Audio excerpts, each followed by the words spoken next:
All right, welcome to the next episode of the Empowered Life podcast. Lisa Pezik here, and I have Lauren Jono, who is a certified high-performance coach in the house with me. And before I tell you all about her, we're going to be talking about the three things that I've noticed has been a trend that is really holding people back from getting what they want in their life, getting in the best shape of their life, putting themselves out there in their business, just doing things that they've always wanted to do, and they're afraid to do it. They're afraid, they don't have the courage, or they don't have the energy, or they don't have the productivity. And today, Lauren and I are going to be chatting about those three topics and give you some great takeaways that you can go and make change right after this podcast. So Lauren, thanks for being with me. I'm so excited to be here. This is going to be awesome. Oh my goodness. And Lauren is such a gem. I have to tell you quickly that I had a group coaching call before I even knew about anything that Lauren does. And she coached me live, and she was like, when are you going to go contact that publisher to get your book out? And I was like, I don't know. Came up with the date, came up with the plan, contacted that publisher, and a couple of months later, the book was out. So it's amazing what a coach that holds you accountable. And when you know you need to do stuff, you just like don't want to do it. But when somebody actually tells you about it, you go and you'll do it, and amazing things will happen. So that's what we want to bring about on this podcast. You're going to take it, you're going to learn, and you're going to go. So Lauren is an international certified high-performance coach. She's an author, she's a speaker, she's a trainer, and she transforms you to a bolder life. I love that. We all need to be bold in our life. And she's worked with all sorts of clients, moms, dads, executives, athletes, nationally ranked athletes, seven-figure entrepreneurs, Hollywood actresses, rocket scientists, and Fortune 500 companies. So she knows her stuff. You've got a degree in education. You're a certified holistic nutritionist. And are you still a personal trainer? You were a personal trainer. Was, yeah. Yes, you came from the health and fitness space, right? Yeah. Yes. You've got a post-grad certification in cognitive behavioral therapy, personality mapping and strengths, and you trained under one of the top pioneers in genetics, looking at the impact on our DNA, on personality, behaviors, habits, and eating patterns. So fascinating. But this is what I love the best, Lauren. You help people rediscover their authentic self, define their significance and their purpose, and build upon their strengths to achieve what they most desire. Amazing. Like, there's no better qualified person right now to speak to us about all these things. And I know y'all can't see her because we're on podcast, but she's got the most biggest, beautiful, loving smile, which I love. Like, you know you're in good hands with someone who wants to help you. So that's about you. Man, I love it. So let's just dive right in and like tackle that elephant in the room, which is courage, right? Even when I say fear, I can sense listeners are already going, oh, and they're thinking about something that they know they should do. And they get that spur of the moment, whether it's in business, they're like, I should make that call. I should launch that thing. Or, you know, in their health, they're like, I should really change this habit. But then they talk themselves out of it. So what's one thing they can do when they know what they need to do, but that fear starts to set in? How can they kind of biohack that a little bit and reroute themselves? So my perspective with fear is, and I think, you know, almost any time that we're not doing something that we want to do or we know we need to do, there's an underlying fear. Because if we weren't afraid, we would do it. And so people get afraid of fear, right? And my perspective of it is that if there's fear, to me, that tells me that I'm on the right path, that this matters to me, this is important to me. Because if I had no fear and I was just, like, so what, if I do it, I do it, if I don't, doesn't really matter, then to me, like, that's not where I need to be. So that shift in perspective kind of gets me excited. Well, if I'm afraid, then this is right. This is where I need to be. This is what I need to be doing. So what's holding me back? And so I think that perspective shift can help a lot. Huge. And then it's looking at and getting honest with what are we really afraid of. And in high performance coaching, one of the frameworks that we work with around this is that when we look at fear, it really comes down to three things, right? And, this is, Brendan Burchard's like genius in creating these frameworks and breaking things down. And it's typically one of three things. We're either afraid that we're going to lose something, right? And so, again, I always try and get my clients to look at it from two perspectives, because they always look at what they've got and afraid of losing what they've got. And the way I like for them to switch it around is, if you don't do this thing, what are you going to lose? Right? So what are you not going to have? What are you going to regret? And 9 times out of 10, when we shift that perspective, the thought of losing what they don't have is almost always greater than the fear of maybe losing what they feel they do have. Yeah. And so, again, it's taking the time to think that through and taking the time to get really honest with yourself and kind of go a little bit deeper is so important. And then often we're afraid, like, we don't know how we're going to do it. Like, I've got, I need to lose 30 pounds or 40 pounds or 50 pounds or 10 pounds. And it just seems so daunting. And it just, the journey seems so long and it seems so hard, or we don't know how to do it. And so to me, it's just breaking it down one step at a time. I remember when I was doing marathon running, and the training program that I had was a 10-1 program, right? So run 10 minutes, walk 1 minute. And so no matter what distance I was doing, whether it was a 5K run or a 20K run or a 30K run or miles, whatever you're using, whatever it was, I broke it down 10-1. I just got to get through the first 10 minutes and then the next 10 minutes. And so it's the same with whatever journey we're on, whether it's in our business, in relationships, in our health. If we can just break it down into those smaller pieces and just tackle one at a time, then that process is so much easier. I love that. And then the other is, like, I think we're always afraid of the outcome. Will we get it? Will the grass be greener on the other side? Yep. And the perspective shift that I love to give my clients on that is they often don't take action because they're afraid they won't get the outcome that they want. And so the perspective shift I try and get them to see is, right now, and it seems like a silly question, but right now, do you have the outcome you want? And the answer is always no, because they haven't taken any action, right? Right. And so my question is that if you take action, and worst case, it totally bombs out and you don't get the result you want, are you in any worse of a position than you are now? And most often, and almost always, the answer is no, right? But then the perspective shift is, are you in a better position?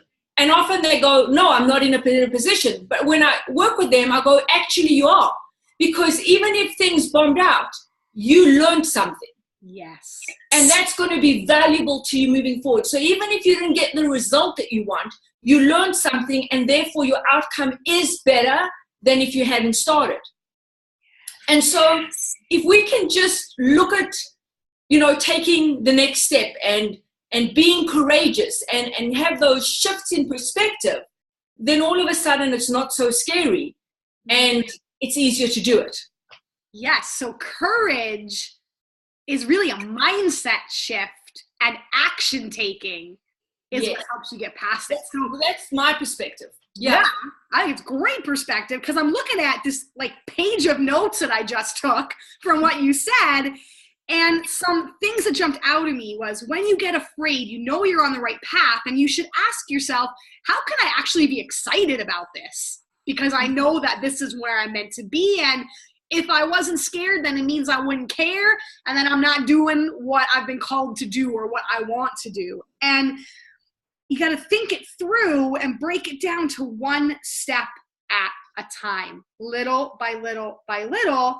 And you're always going to learn something by taking that action. Because you're right. If you never take that step, you're not going to learn anything, and you're always going to live in that space of fear. Right? Yeah, absolutely. Yeah. So energy, though. People are like, I need energy to take some action. I need energy to think it through. I need energy to plan, because really you're planning through that courage. You're like, okay, I might not know how to take the next 5 steps, but I could plan to take the first step. Mm-hmm. How do you kind of make sure that you're energetically, so we talked about mindset, but your body always has to be ready, and your brain and your body are connected. So what are some ways that you can one up your energy around getting the courage to do these things or to make that change?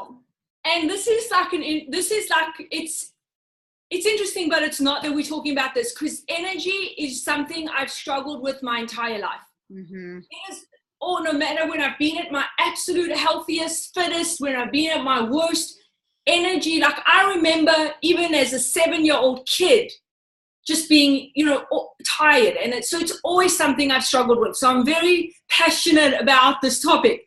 And so I think we have to identify, is it our physical energy that's holding us back, or is it our mental or emotional energy? Because again, they're all connected, right? And they all impact each other. If I'm mentally fatigued, it's going to be hard to engage in what I need to do. If I'm physically fatigued, it's going to be hard to do the mental work. So we need to figure out, where is it breaking down? And for some people, it may be like everywhere, right? It's the mental and the emotion, the physical, but oftentimes like it's more one than another. Yeah. And I know this sounds, so simple, but I think people really underestimate the simple, small habits, doing them consistently. Mm-hmm. It's kind of like when I used to do a lot of nutrition work, people would come to me and they'd want like the most detailed, in-depth, like how many grams of this and milligrams of this and this nutrient, and they wanted like, like this intense, and kind of as a metaphor, but they were still eating McDonald's. Right. So I'm going, just let's get you eating natural, healthy food before we worry about the minutia of it. And I think people underestimate that. That small, simple changes, if you do them consistently, can make a huge difference. And so what are the small, simple changes that you need to make to give you more energy? And I just, for everyone who's listening, don't be that person that is right now going, oh, I've heard that, I've done that, I've tried that, right? Because then you're not in a place to grow. Yep. And you may have heard it, and you may have done it, and you may have tried it, but have you done it consistently? Have you tried it for long enough, right? And that's like, I think if people take nothing else away, that is to me a critical piece. Yeah. And that breaks it down again, like what we just talked about with fear. It really is the small little steps that add up. And I think one huge aha for me that I'd never thought about it this way is that what came out for me was that not all energy is created equal.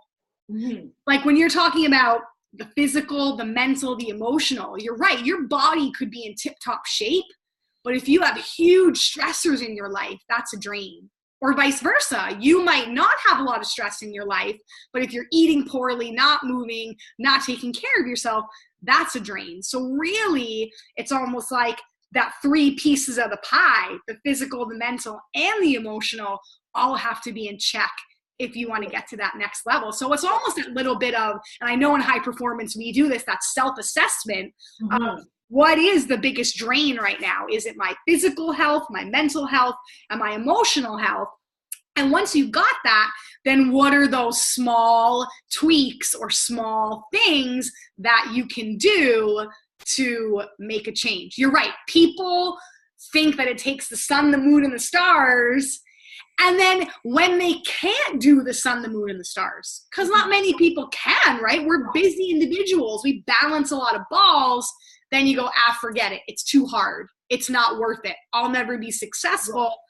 And you go back in that fear mindset, right? So it really is connected. Yeah. So what would you say after that assessment, physical, mental, emotional, what's like the first thing that you think, like, how can they one up their energy? What do you think are like some like first things? We know you got to move. We know you got to eat healthy. Is there anything that you're like, this is what is it sleep? Like, what is it that you think they should tackle first in terms of energy? Well, I think they've got to tackle first where they're struggling most. Right? Because it's also, if your nutrition's good and you've got that dialed in, then it's always going to be easy or easier to one up that. Yes. Right? So you've got to think like, where do you know it kind of breaks down the most? So I know for me, it's mental fatigue, right? Because my mind just doesn't stop. I'm always thinking, I'm worrying, I'm this, I'm that. Like my mind just doesn't stop.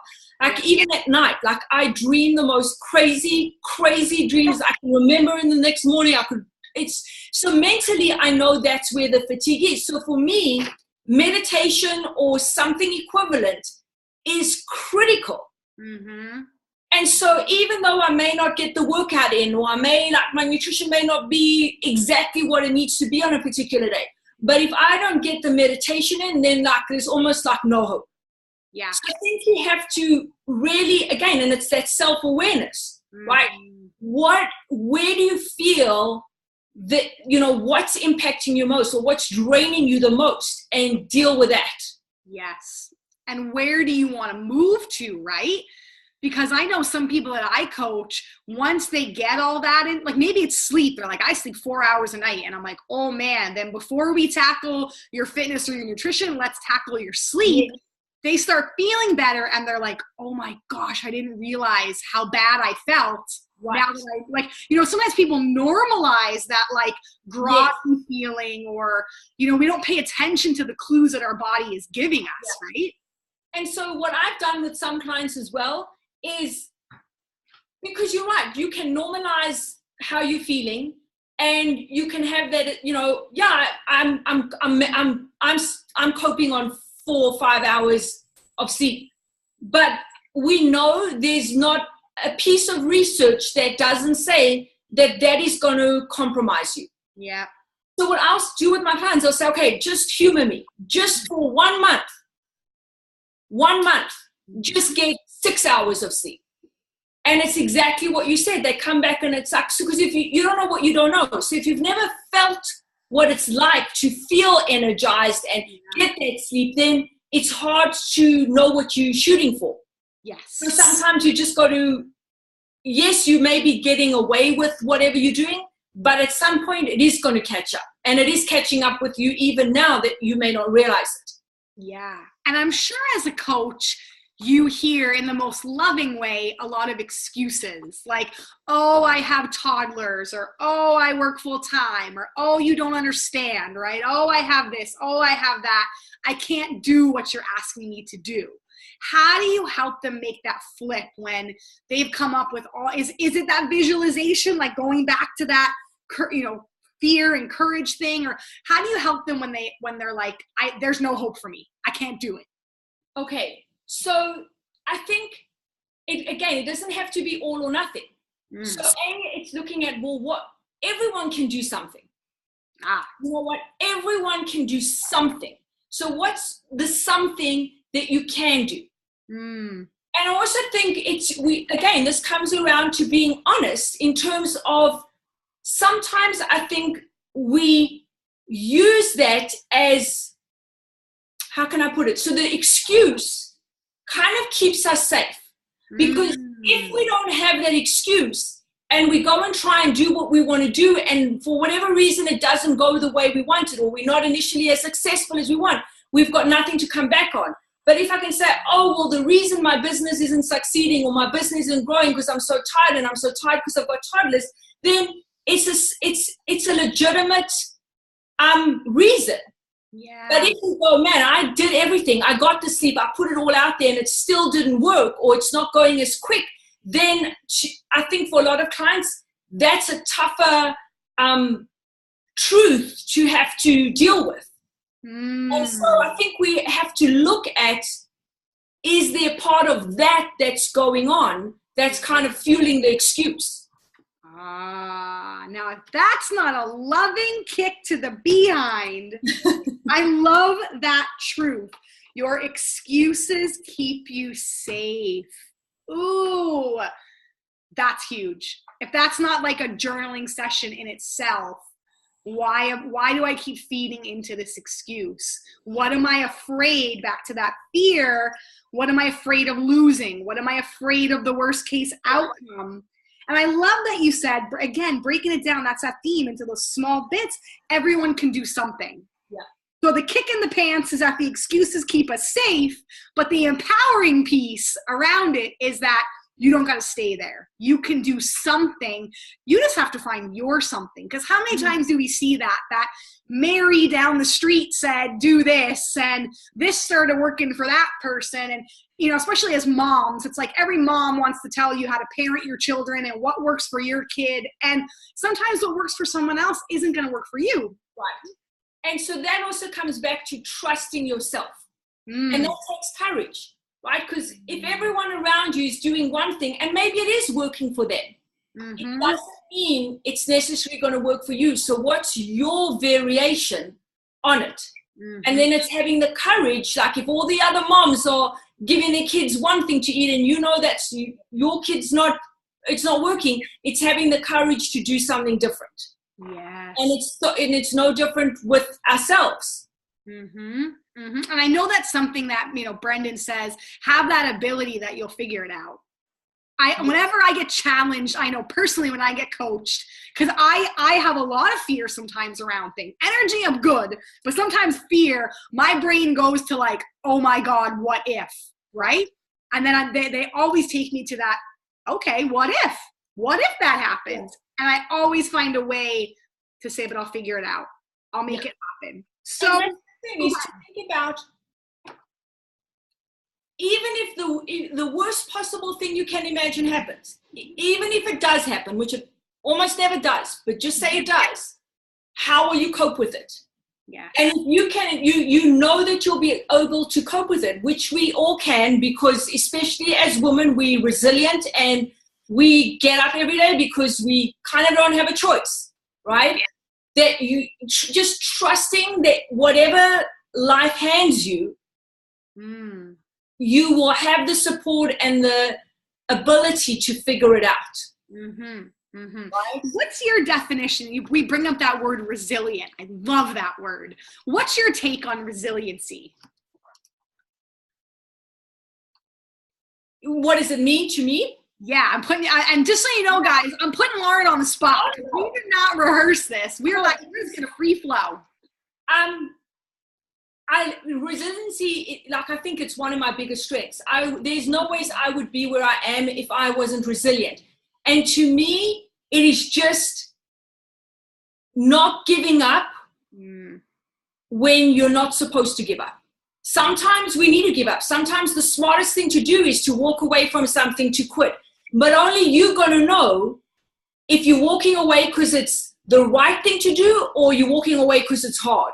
And so to me, resiliency is believing in myself. It's being determined to get where I want to get. It's having the vision of where I want to go. And I'm going to make it happen no matter what. So it's like necessary that you push through that fear, you raise your energy, you meditate, like you say, to give your brain a rest. You've made it like a non-negotiable thing. Yes. In your life. Yeah. I love that. So listeners, you got to figure out what are the non-negotiables in your life so that you can be resilient. Oh, I love that. So pushing past fear, one-upping our energy. Excuses keep us safe, but everyone could do something. Now we're getting into that productivity, that doing that something that people are like, oh, I'm so overwhelmed. You know, I'm watching Netflix and I'm answering the emails. And I know a lot of my listeners, and I did it too, we feel so good about ticking off those to-dos. We say yes to everything because we feel so good when someone needs us. How do you identify those needle-moving things, or how do you get more productive with those things that are necessary and matter in your life? So I just have to, just an aside, like the to-do thing, I'm so wired that way. Yes. That if I do something that's not on my list, even after I've done it, I'll go put it on my list just so I can check it off. So I totally get that. Yeah. But the thing is that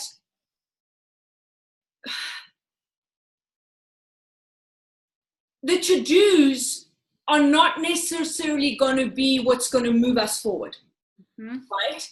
And so, but they need to get done. So there's, no doubt about it, the maintenance to-dos, the grocery shopping, the laundry, like all those things, they need to get done.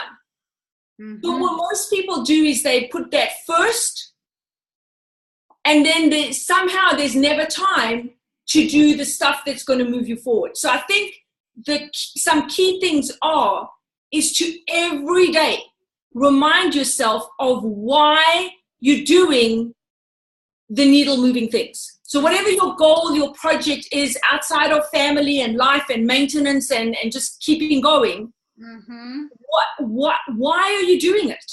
Because if we lose connection to the bigger reason, then it's so easy to understand why that always gets put aside.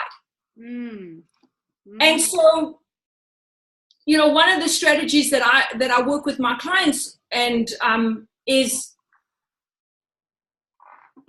every day. So this comes back to just one thing, right? Every day to do one thing, no matter how big or small, one phone call, whatever it is, that's going to move things forward. Because then at the end of the day, even if none of the other big stuff got done, you did one thing to move things forward. Yeah. And so it's prioritizing that in your day. And, and thinking about, like, does the laundry, does it have to get done today? Probably not. Like, maybe sometimes it does, but probably not, right? And just caring enough about yourself and your dream to block that time. Like, literally, even if it's half an hour. And the question I love to ask my clients is to sit down and think about what's at stake if you don't move the needle. Because time is going to go by. The year is going to go by. Another year is going to go by. Another year is going to go by. And so if you don't move the needle, what's at stake? Or what's it going to cost? Or what are you going to lose out on? Yeah. And to keep connected to that, because that will help with the resilience, that will help with the discipline, that will help with the motivation. But it's so easy to lose sight of that. So you need to find a way every day to remind yourself of what are you fighting for? Yeah. And so many times, we hear the word regret and we think that's such a negative thing, which it is, but regret can also be a motivator. And that's kind of what that sounds like, right? Like, what's at stake if you don't move the needle? Are you going to lose money? Are you going to lose time? Are you going to lose energy? Are you going to lose whatever it is if you don't make that move? That's a huge, huge, huge guiding question. And I think, I don't know if your clients ever say this, but they struggle with saying no. Like, it's okay to say no to things and people that don't serve you, and you may upset people. It might not be your intent, but sometimes I know my moms, they're like firefighters, right? They're like solving everybody's problems, and then they feel like they didn't do that thing that moved the needle. So in terms of productivity, how can we help people figure out what they truly need to say yes to, and what they like? How do you know whether it's like, I should be putting out that fire, or I shouldn't be putting out their fire? Are there any guiding questions or anything we can help them with there? Well, I think first of all, you need to know what are your goals, what are the projects that you're working on, right? And your project may be your kids. That's, your a responsibility. Yeah. But another project may be building your business, building your online business, right? Another project may be your health. So if those are the three priorities, then, Brendan always says this, right? The main thing is to keep the main thing the main thing. Then that's the main thing. And anytime you're saying yes to someone else, then you have to ask yourself, yes to someone else that's not aligned with those things. If you're saying yes to someone else, then you have to also be willing to say, I'm saying no to my dream. I'm saying no to my health. And am I okay with that? And this may sound selfish, but I think we do have to be selfish, because otherwise we're just going to be reacting and, responding to what everyone else needs. And so, yes, we have to say no. And sometimes people are not going to like it. But again, you can't take that on. And maybe it's no, it may be no, not no never, but no right now. Right? But then at the same time, there are going to be times where, someone who you care about and love about needs you for something, and you will drop everything. But how often are you dropping everything? And really, again, get honest with that. And so what I like to have a conversation with my clients about when it comes to these distractions or these fires is, what are you avoiding that makes the distraction or the other fire more appealing? Right? Because again, I think, this is not all the time, but I think often the thing we know we need to do or want to do is hard. It is going to take us out of our comfort zone. It's going to put us in the face of rejection. It is going to put us in the face of failure. And so that is not an easy path to go down. And so when something else comes up that, needs to get done or will feel good about doing, we can very quickly justify, my friend needed me, or I had to go do this thing. And we feel good about doing it because it is a good thing we're doing. Right. But if we're really honest with ourselves, we were so happy that thing showed up because in comparison, it was maybe an easier thing to do than what we know we needed to do. And so we have to get honest with ourselves.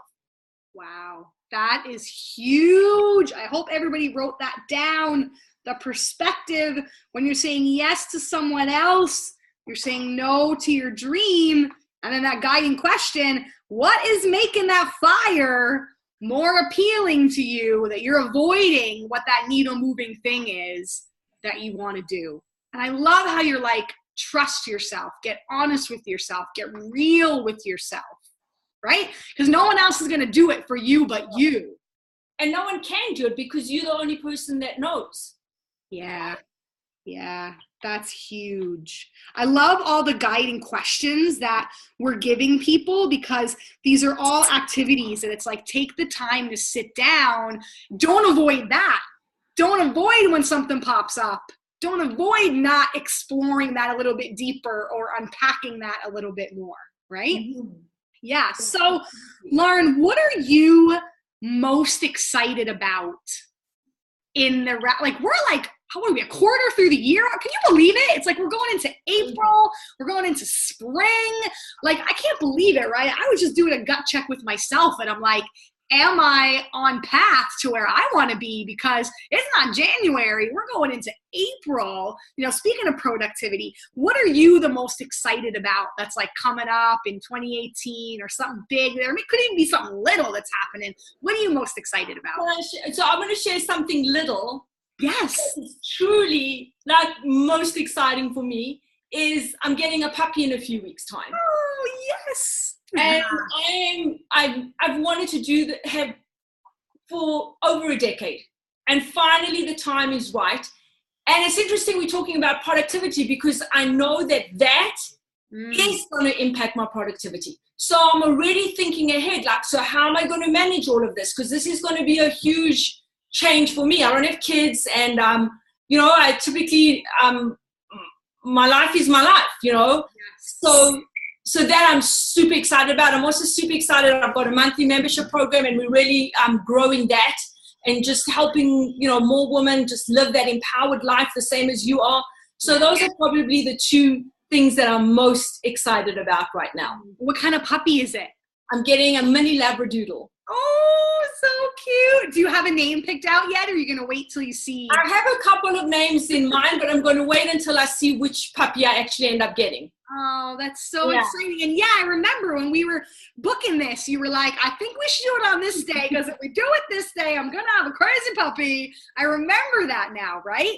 But that's so key that, what that tells me is that A, you're planning ahead, but B, you wanted to be fully present here. That you didn't want to be distracted with the barking puppy or the, puppy. Well, you'll learn, right? You'll know puppy's got to go pee at all crazy times and that whole bit, right? That you wanted to fully be present and alive and here with our listeners. And then when you get your puppy, you can be fully present and alive with that puppy. And that's so key, right? Is being present and giving all. I think that leads to a lot more satisfaction when you can give your all, in the moment that you're in it. Again, going back to productivity, multitasking is that myth, right? Where you think you could be doing a million things at once, and that never works out, right?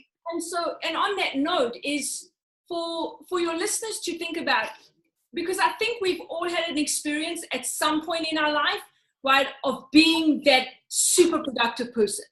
Whether it was way back in college or whenever it was, but I think we've all had that experience. And so I think what's helpful to think about is, what was the environment like then that allowed you to be productive, and how can you try and recreate that now? Right? Because our environments impact our productivity. So if we know the ideal environment that we need, or that's helped us to be productive in the past, how can you bring that into the present? That's huge. So again, comes back to what we've been saying the whole time, is awareness and taking the time to think about these things. That's why I love coaching and I love podcasts like this, because it causes people to just pause and really think about these things. None of these things happen by chance. Yep. And so listening to podcasts like this are so important. And these are the ones that I go back to over and over and over again. I revisit. And we were just talking about High Performance Academy. I'm like, every time I go to that, he teaches the same sort of Brendan Bouchard, right? We're talking about, he teaches the same sort of concepts, but I take something away from it different every time I go, because we evolve in our life. We change in our life, so it's always going back to things like this and being willing to raise that awareness, trust yourself, go do something, use these guiding questions, and all of the above. And what you just said is so important as well, I think, is that, as you said, like, you go to HPA, High Performance Academy, multiple times, you always learn something, right? Because we are always changing. We are always, hopefully, growing. Yeah. And that's also an important thing to recognize, is because the person who got you where you are today is essentially not the person who's going to get you to that next level. We are going to have to stretch. We are going to have to grow. We are going to have to do things we haven't done before, more consistently, better. And so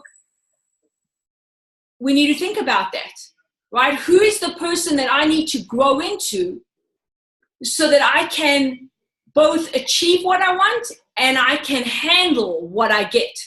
Right? Because as we step up and we become more successful, whatever that definition of success is, then there are going to be other things that are going to come at us, and how are we going to handle that? And so we need to be thinking forward, right? So we can be prepared and grow into whatever it is that we're working towards. Ooh, I love that. That's incredibly aspirational, and I love that. Who is the person I need to grow into?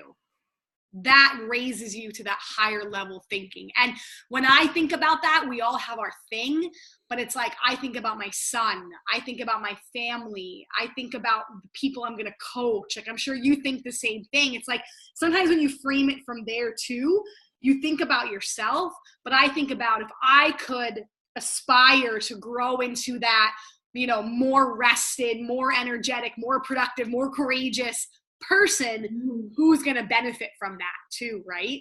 So that's an absolutely amazing guiding question. Lauren, I have to have you back on this podcast again. I'd love to. This was because, like, I don't know if you can see the sheet, but it's like I've got listeners can't see it, but I got like a full page. I'm actually running out of room that I needed more. So I need my book next time. So many good actionable takeaways. I love that we talked about those 3 pieces: courage, energy, productivity, and a whole bunch more along the way. Lauren, what's the best way if they want to get in touch? Is it through growth? Is it through you? Is it through Brendan? What's kind of the best way if anybody has follow-up, you know, questions or wants a little bit of help? Probably the easiest way to get hold of me is through my website and on Facebook. And then I can always direct things to the right area that they need to go to. Awesome. So I'll make sure I put all of that in the show notes. Thank you. That way everybody has it. And thank you for spending your time with me. My pleasure. I love this. I love talking about this stuff. I could do it all day. So thank you so much for having me on your show. You got it. So we will definitely have you on again. Good luck, although you don't need it with that puppy of yours. It's going to be a fun, wild ride, but that's what life is meant to be, right? So absolutely. Awesome. All right, guys, go back, re-listen to this, take notes, go take action, because I know you can live empowered and you can do it. I believe in you. Lauren believes in you. Go, go, go, and we'll see you again next time.